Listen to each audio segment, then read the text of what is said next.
থেকে কিন্তু আমরা দেখেছি বিএনপির কেন্দ্রীয় নেতা থেকে শুরু করে স্থানীয় বিভিন্ন এলাকার নেতাকর্মীরা কিন্তু এবারকার হাসপাতালের সামনে আসছেন এবং তারা সকলেই কিন্তু বাংলাদেশের জন্য, বাংলাদেশের গণতন্ত্রের জন্য খালেদা জিয়ার যে অবদান, সেই অবদান কিন্তু তারা স্মরণ করেছেন এবং তারা বলছেন গণতন্ত্রের জন্য বেগম খালেদা জিয়া যে ভূমিকা রেখেছেন তা বাঙালি জাতি, বাংলাদেশের মানুষ এবং কি সারা বিশ্বের বুকে মানুষ কিন্তু যুগ যুগ ধরে কিন্তু স্মরণ করবে এবং তারা সারা দেশবাসীর কাছে কিন্তু দোয়া চেয়েছেন বেগম খালেদা জিয়ার যেন ব্যস্ত নসিব হয় এজন্য। এবং আর সর্বশেষ যেই কথাটি আমি বলতে চাই, কিছুক্ষণ আগে এখানে বিএনপির শীর্ষ নেতা মঈন খান এসেছিলেন, একজন বিএনপি স্থায়ী কমিটির সদস্য। তিনি যেমন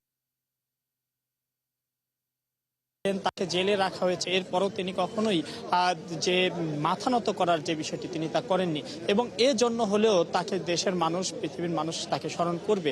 এবং তিনি উল্লেখ করেছেন তিনি গণতন্ত্র রক্ষার জন্য যেভাবে কাজ করছেন তা মানে যদি যতদিন বাংলাদেশে গণতন্ত্র থাকবে এই মানুষ কিন্তু তাকে স্মরণ করবে। শুধু তিনি বলেছেন তা না, এছাড়া বিএনপির অন্যান্য শীর্ষ নেতাদের কিন্তু এখানে এসেছেন। খায়রুল কবির খোকন কিছুক্ষণ আগে এসেছেন, এরপর ববি হাজজাজ এসেছিলেন কিছুক্ষণ আগে, তারাও কিন্তু একই কথা বলেছেন এবং ভবিষ্যৎ বাংলাদেশের গণতন্ত্রের যে স্বপ্ন, গণতন্ত্র নিয়ে যে স্বপ্ন, গণতান্ত্রিক বাংলাদেশের যে স্বপ্ন, সেই স্বপ্ন বাস্তবায়নে তার যে অগ্রণী ভূমিকা ছিল তার বাস্তবায়নের জন্য তারেক রহমানের পাশে থাকার জন্য কিন্তু দেশবাসীকে তারা আহ্বান জানিয়েছেন, যাতে ভবিষ্যৎ বাংলাদেশের গণতন্ত্র সুসংহত হয়। বেগম খালেদা জিয়ার যে স্বপ্ন ছিল বাংলাদেশ নিয়ে, গণতান্ত্রিক বাংলাদেশ, আইনের শাসন থাকবে, এই বাংলাদেশ নিয়ে যেই স্বপ্ন ছিল সেই স্বপ্ন পূরণে দেশবাসীর সহায়তা চেয়েছেন তারা।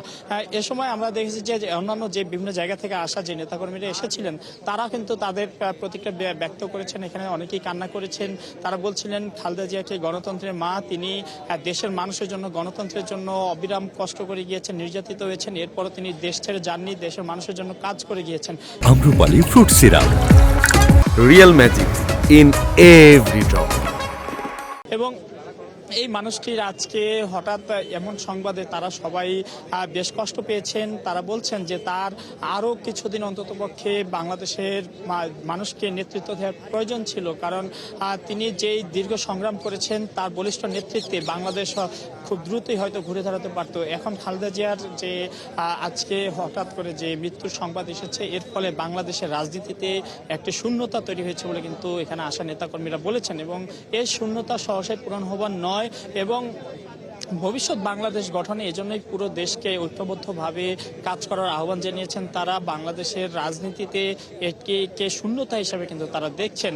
এর পাশাপাশি আমরা দেখেছি যে সকাল থেকে যে সকল নেতাকর্মীরা এসেছেন তারা কিন্তু বলছেন যে খালেদা জিয়াকে এটাকে একটি রাজনৈতিক হত্যা হিসাবে তারা উল্লেখ করছেন। তারা বলতে চাচ্ছেন যে আওয়ামী লীগ সরকারের আমলে তাকে জেলে নিয়ে তাকে স্লো পয়জনিং করা হয়েছে। এই কথাটি যে শুধু এখানে স্থানীয় নেতাকর্মীরা বলেছেন তা নয়, শীর্ষ নেতারাও এখানে কিন্তু এই কথাটি বলেছেন এবং স্লো পয়জনিং এর মাধ্যমে তাকে কিন্তু ধীরে ধীরে রাজনীতির মাঠ থেকে সরিয়ে দেওয়ার পরিকল্পনা করেছিল ফ্যাসিস্ট সরকার, এমনটা কিন্তু তারা উল্লেখ করেছেন। এবং তার ফলেই কিন্তু আমরা দেখেছি যে পরবর্তীতে তিনি যখন অসুস্থ হন তাকে কিন্তু বিদেশে চিকিৎসা নেওয়ার সুযোগ কিন্তু দেওয়া হয়নি। তারা বলছিলেন যে যদি তখন সঠিক সময় যদি বিদেশে চিকিৎসা নেওয়ার সুযোগ দেওয়া হতো, তিনি যদি সঠিক চিকিৎসা যদি তখন পেতেন, তাহলে হয়তো বেগম খালেদা জিয়া আরও বেশ কিছুদিন হয়তো বাংলাদেশের মানুষের কাছে থাকতেন, তিনি বাংলাদেশের মানুষকে আরও নেতৃত্ব দিতে পারতেন। এমন কথা কিন্তু এখানে যারা এসেছেন তারা সকলেই কিন্তু এ সকল কথা জানিয়েছেন। এর পাশাপাশি এখনও কিন্তু মানুষ আসছেন। এবারকার সামনে আমরা সকালে দেখেছিলাম যে নেতাকর্মীদের তেমন একটা ভিড় না থাকলেও যত সময় গড়াচ্ছে ততই কিন্তু মানুষের চাপ এখানে বাড়ছে এবং পুরো এবারকার সামনে যে রাস্তা, সেই রাস্তায় কিন্তু এখন মানুষ কিন্তু কানাগানে পরিপূর্ণ। তারা সবাই এখানে আসছেন, খালেদা জিয়ার জন্য দোয়া করছেন এবং কিছু না যেমনটা জেনেছিলাম যে আমরা আগামীকাল বাদ জোহর যে মানিক অ্যাভিনিউ সেখানে কিন্তু তার জানাজার কথা কিন্তু জানানো হয়েছে এবং স্থায়ী কমিটির একটি বৈঠকও হয়েছে। সব মিলে খালেদা জিয়াকে শ্রদ্ধা জানাতে আগামীকাল সারা দেশ থেকে মানুষ আসবেন এমন প্রত্যাশা কিন্তু নেতাকর্মীরা ব্যক্ত করেছেন এবং এর পাশাপাশি খালেদা জিয়ার যে জন্য কিন্তু দেশবাসীর কাছে কিন্তু তারা দোয়া চেয়েছেন এবং গণতন্ত্রের মা হিসেবে তাকে উল্লেখ করে গণতন্ত্র রক্ষায় খালেদা জিয়ার যে আদর্শ, যে জোরালো ভূমিকা ছিল, সেই ভূমিকাকে যেন মানুষ ধারণ করে এবং ভবিষ্যতে বাংলাদেশ গড়ার জন্য একত্রিতভাবে, সম্মিলিতভাবে যেন কাজ করে, এই আহ্বান কিন্তু জানানো হয়েছে।